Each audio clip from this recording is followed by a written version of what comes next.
नमस्कार विद्यार्थी मित्रांनो, क्रिश अपडेट या यूट्यूब चॅनलवर तुमचं स्वागत.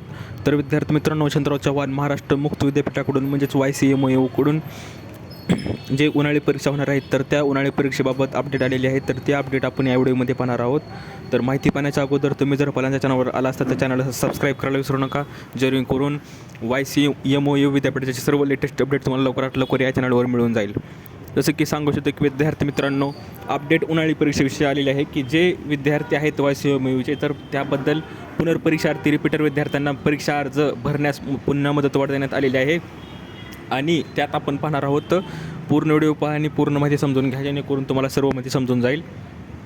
तर त्यात सांगितलेलं आहे की पहिले क्रमांक 1 आणि क्रमांक 2मध्ये संदर्भीय पुनर्परीक्षार्थी रिपीटर परीक्षा अर्ज भरण्याबाबतचे परिपत्रकानुसार अर्ज जे टाईम टेबल प्रसिद्ध केलेलं आहे. आणि जे रिपीटर विद्यार्थ्यांना जे आपल्याला तुम्ही स्क्रीनवर पाहू शकतात की विनाविलंब शुल्क जो आहे तो सुधारित मुदतीनुसार टाईम देण्यात आलेला आहे. तर तुम्ही जर YCMOUचे जर विद्यार्थी असाल, तुम्हाला रिपीटर जर फॉर्म भरायचा असेल तर तुम्ही रिपीटर फॉर्म भरू शकता. तर त्याचा डेट आहे 31/3 ते 5/4 दरम्यान आहे. विलंब शुल्क असं जो आहे तो एक्स्ट्रा वाढणार आहे. आणि जर तुम्ही फॉर्म भरण्यास विलंब केला तर तुम्हाला फी एक्स्ट्रा द्यावी लागेल. त्यासाठी तुम्ही लवकरात लवकर फॉर्म भरा, जेणेकरून तुम्हाला कमी पैशामध्ये तुमचा फॉर्म भरला जाईल.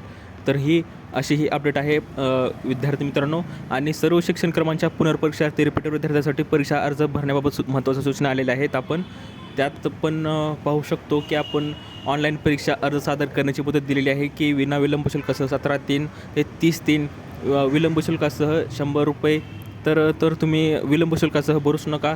तर त्या 17/3 ते 30/3 आधीचा जो टाईम होता ते आधीचं जर अपडेट आलेली आहे ही ॲड केलेली आहे YCMOUनं.